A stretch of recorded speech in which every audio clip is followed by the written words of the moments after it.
Welcome to Everyday Moodlings. I'm your host, Jeree Parks. It's been a little while since we did a video. We ran right into Thanksgiving and things were pretty busy, so getting back to doing some videos for you. And of course, we've kind of continued on with the challenges. The challenge this week was to use whatever had hit your desk or your work area, your craft room the last. And I'm combining that with the challenge we did before the Thanksgiving break. They didn't quite get finished, which was to use the last color medium that entered your studio or craft room. So I'm kind of combining those two. So I have something really fun here. These are called Color Burst watercolor pigments or powders. They are made by Ken Oliver. They're super fun, so I thought I would use them in the video today. I have played with them once, so very new to me. Haven't quite figured them all out yet, but we'll see what we can come up with in this video. The second item I have here, this is the last thing that has entered my craft room. It is a paper pad, and I don't normally buy paper pads anymore, but I kind of fell in love with this one. It's kind of got a mixed media flair to it in the way the patterns and things are layered, and it's kind of nice to work with because it's all flat. And so if sometimes you get annoyed by the bulk of things, it's nice to have paper like this. And the colors worked really, really well together, so I picked out this one. Now I'm not going to be using it I'm not going to put the Color Burst directly onto it. I'll use this paper as I build my final product. But in the video I'll just talk about using these Color Bursts. But we are going to use this paper as well. Like I said, I don't buy paper pads very often anymore, but this one really caught my imagination, so excited to work with this. This is actually from American Crafts, yeah. So let's work instead with our Color Burst. And I'm going to be working with some watercolor paper because we need to get it wet, but I'm also going to be working with a paper stencil and some paper dyes. In my last video I talked about using the jelly plate for the first time, and I'll talk more about this next week because we're going to do a part 2 with the jelly plate, and I'm going to talk about creating and using these paper stencils. You made these from the Cricut, but I'll talk more about that next week. But I'm going to use it with this particular project as well as some heart dies to create some interesting patterns.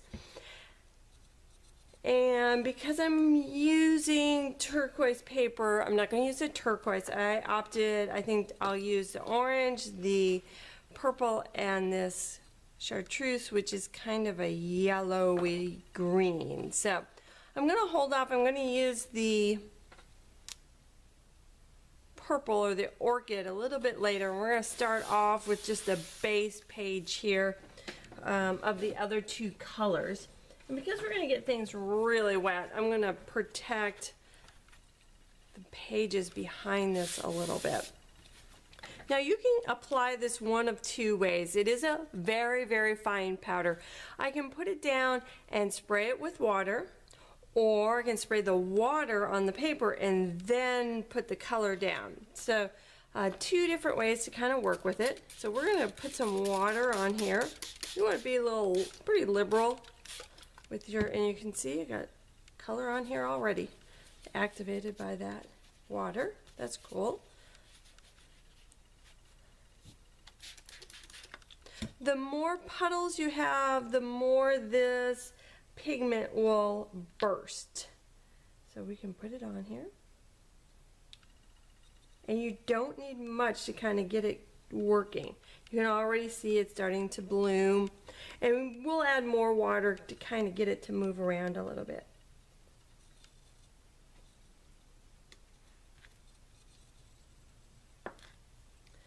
Want some of this green in here.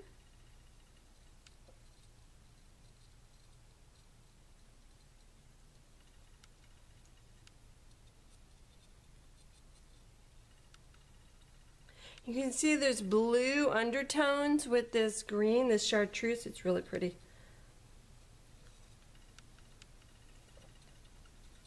And it doesn't come out quite as well as the other.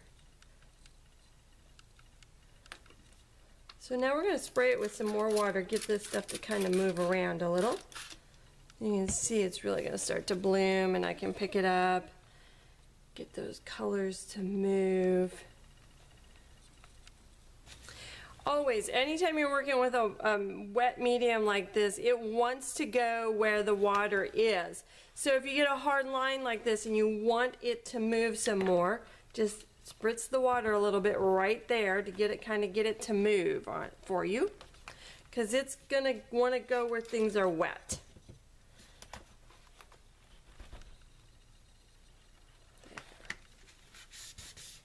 Do have a large amount of pigment right here in the center. Let's pick that, dab that up just a little bit. I don't like the look of that.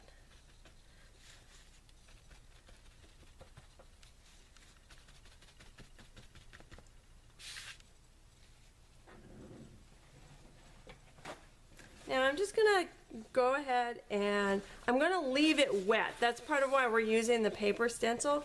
So I want it to be a little wet because I want to pick up some of that color with the stencil. So I'm gonna put one heart down.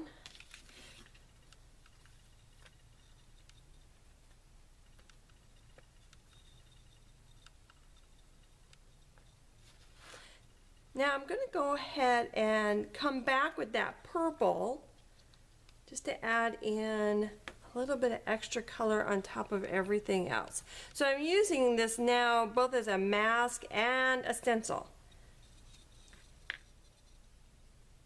Ooh, that one comes out really fast. I didn't know it was going to do that. So, and again, I can add in some water here to get that color to move. Yeah, you better be using watercolor paper with this one. So now I'll be a little bit more gentle with that color.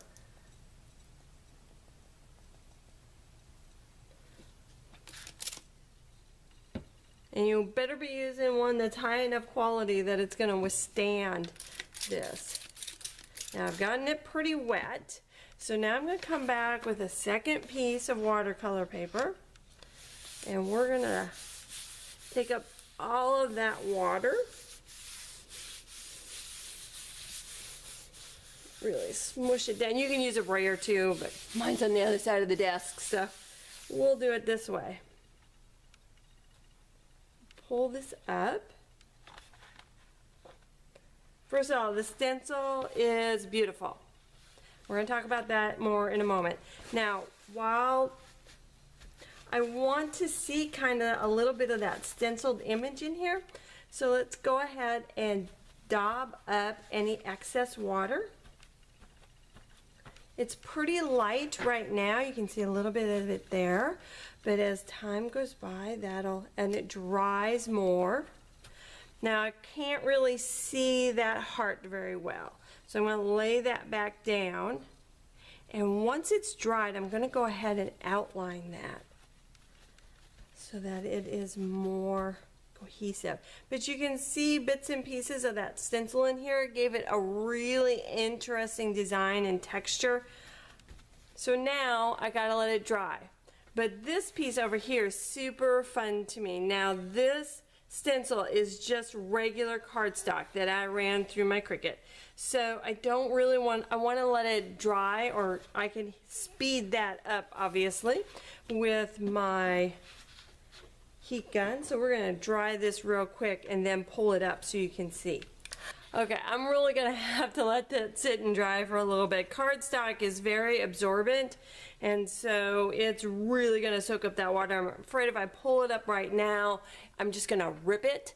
So, but you can see how beautiful that paper stencil turned out, and then I'll use that stencil in other projects. But it's a really rich color and variation. So I'm excited to see kind of what it looks like behind there as well, because I think that'll be a really cool print as well. So with one go around, we got 3 different prints. I have to let this one dry just a little bit so I can outline that heart. And I might put some additional hearts on there. Then I'll take this piece, as with all of my prints, I tend to cut them up for other things.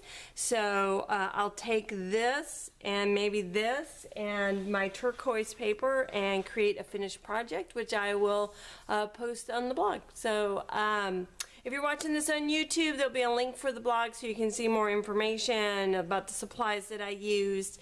If you are on the blog, obviously there'll be information and pictures of my finished project. So if you have any questions about anything I did here, please be sure to let me know. I'm always happy to help.